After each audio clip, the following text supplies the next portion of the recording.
देखें, दहाइयों से हमें एक झूठी तसल्ली दी जा रही है कि हमारी इंडस्ट्री तरक्की कर रही है, लेकिन हकीकत ये है कि हम एक स्क्रैप इकोनॉमी यानी कबाड़ की मईशत बन चुके हैं।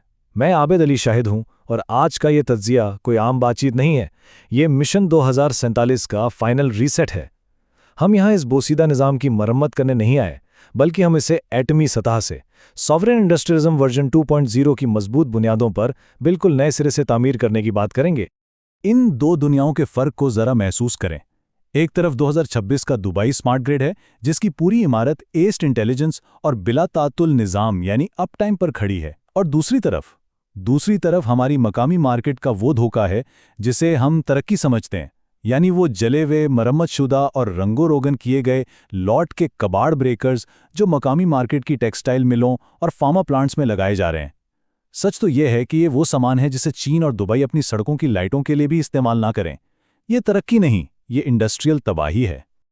और ये कोई कागजी बातें नहीं हैं, मैं ये सब अपने ज़ाती तजर्बे की बुनियाद पर कह रहा हूँ। अक्टूबर 2027 से मैं एक बड़े इंजीनियरिंग कंसोर्शियम को बतौर ग्रुप जनरल मैनेजर लीड कर रहा हूँ। इस कंसोर्शियम में एडवांस इंजीनियरिंग ग्रुप, जो कि एक ऑटोमेशन कंपनी है, इंटरनेशनल ब्रांड्स की distributor Nexis Powertech, Pakistani origin brand Aksa international Switchcare और हॉक्स एनर्जी मैनेजमेंट सिस्टम शामिल हैं। इन तमाम प्रोजेक्ट्स को संभालते हुए मेरा मैंडेट बिल्कुल वाज़ेह रहा है, और वो है ज़ीरो कॉम्प्रोमाइज़, मेयार पर कोई समझौता नहीं। मेरा मकसद उन सनतकारों को जगाना है जो आज भी सस्ती टेक्नोलॉजी के नाम पर महंगा कबाड़ खरीद रहे हैं। $50 बिलियन। ज़रा इस हिस्से पर गौर करें। ये वो तिजारती खसारा है जो एक ना रुकने वाला जख्म बन चुका है। ज़रा सोचिए, सिर्फ मार्च 2026 के एक ही महीने में हमने 66.2 बिलियन पाकिस्तानी रुपए सिर्फ और सिर्फ इलेक्ट्रिकल आलात दरामद करने पर बहा दिए।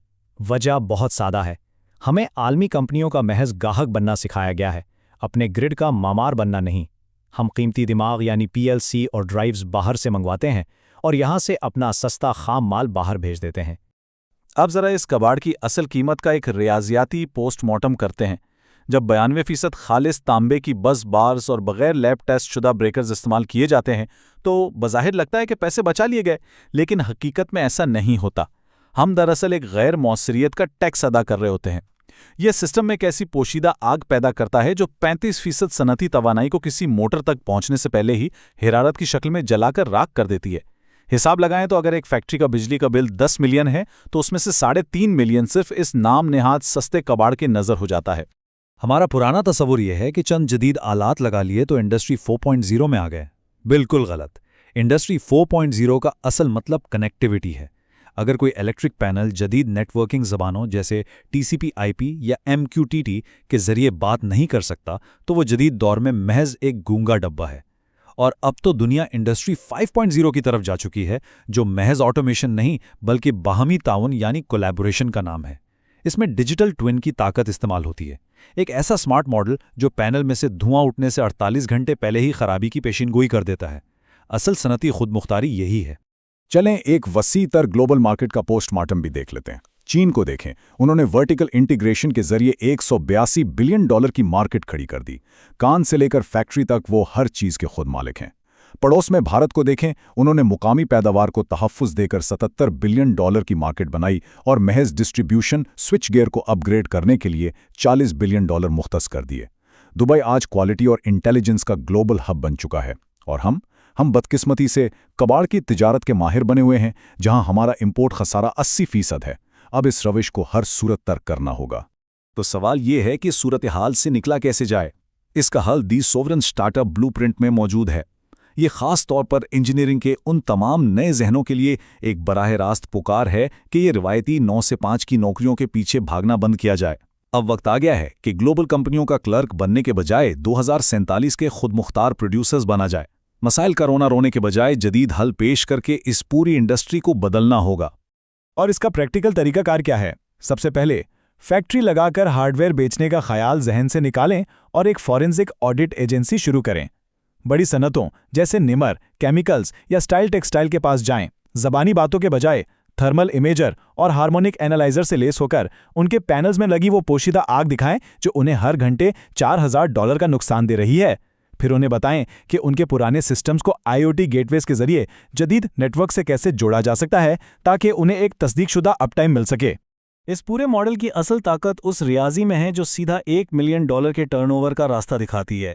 हिसाब बहुत सीधा है। अगर एक रेट्रोफिट पर $2,000 लगते हैं तो वो टेक्नोलॉजी उस फैक्ट्री के सालाना $15,000 बचा रही होती है।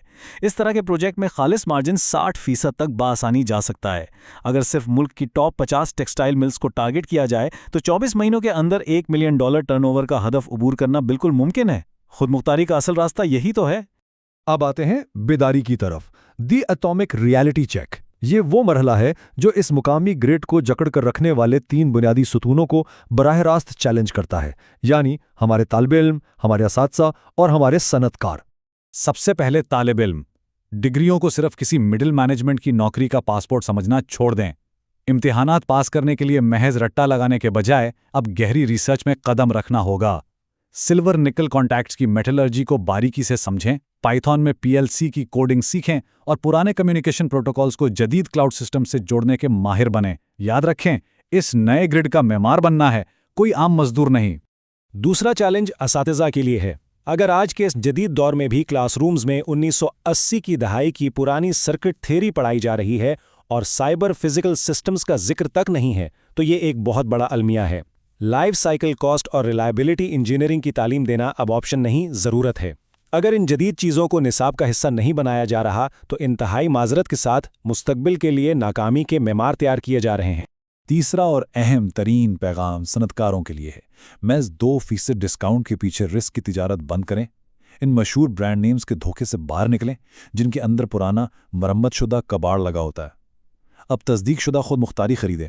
सप्लायर्स से primary current injection test reports का मुतालबा करें। ये बात पुल्ले बांध लें कि वैलिडेशन रिपोर्ट के बगैर किसी भी फैक्ट्री में लगा हर पुर्जा कोई असासा नहीं, बल्कि बैलेंस शीट पर एक बहुत बड़ा बोझ है।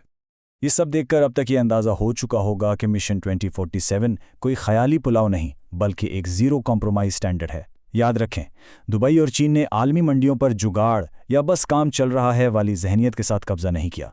उन्होंने एक ऐसे स्टैंडर्ड के ज़रिए कामयाबी हासिल की जिसमें म्यार पर कोई समझौता नहीं था। हमारे मकामी ग्रिड की तामीर भी अब इस कबाड़ पर नहीं हो सकती। इसे एक ऐसे आर्किटेक्चर के ज़रिए कायम करना होगा जहां एक नट बोल्ट पर भी कॉम्प्रोमाइज़ ना हो। तो आखिर में बात इस ख़त्मी सवाल पर आकर ठहरती है कि क्या 2047 का हमारा ये ग्रिड एक खुदमुख्तार मेमार के आला मेयारात पर उस्तवार होगा, या फिर ये यूं ही जवाल पजीर कबाड़ की मईशत का हिस्सा बना रहेगा।